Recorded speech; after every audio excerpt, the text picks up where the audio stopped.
I was sitting in my office on December the 23rd in 1991 when the phone rang. A friend of mine from church, who was the manager of a downtown mall in Appleton, Wisconsin, said, "Pete, I need you to play Santa." Well, I'd had a few acting jobs over the time, and I knew that there was supposed to be a script that went with Santa Claus. And I didn't know the script, so I said, "No, sorry, I can't take that job. I don't know what to do." Well, she and I went back and forth. It seemed like about 10 minutes. It may not have been that long, but it seemed like 10 minutes. Finally, she says, "Look, all you got to do, put on the red suit, hang on the beard, sit in the red chair. How hard can that be?" Okay.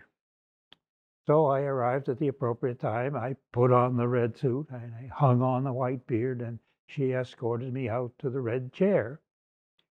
Things went along quite well. I was surprised. Moms came with their little ones, and they either sat on my knee or I held them in my arms, and it went quite well. I was surprised. Well, about 7:30, the downtown mall was kind of slowing down. I mean, it's the 23rd of December. Most people had their shopping done. So I walked down through the center to the center of the mall, and there was this boy standing there. He was dressed in the appropriate attire for a boy in December the 23rd in Wisconsin. He had on his hat, he had on his head a hat. It was a Schneider Trucking Company ball cap that kind of looked like it had come across Texas under a truck. He had his leg pushed back on the wall, and he was just standing there. And I went over to him and I said, "Hey, you ready for Christmas?" He says, "Yeah." I said, "You know what you want for Christmas?" "Yep." He says, "I want my dad to come home. My mom says my dad never comes home anymore." Well, the ball cap and my experience with on the road trucking, OTR, I knew exactly what the problem was. His dad was working for Schneider Trucking Company.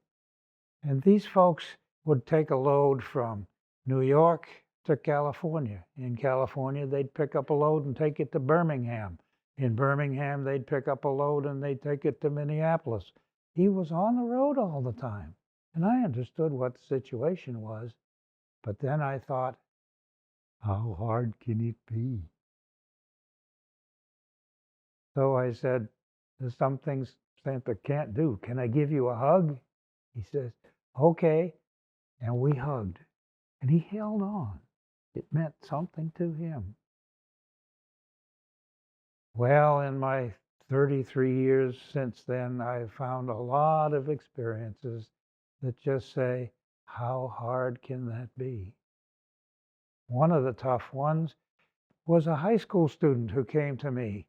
Now, I'm Santa Claus. I'm sitting in my, at that time, green chair, and he sits on my knee and he says, "Santa, will you pray for me?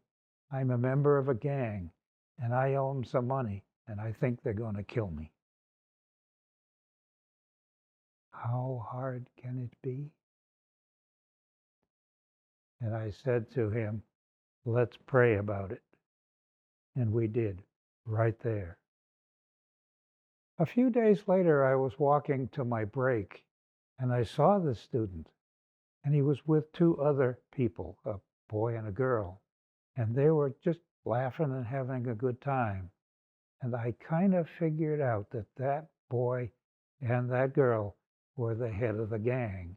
And apparently, whatever the situation was, had taken care of itself. Prayer works.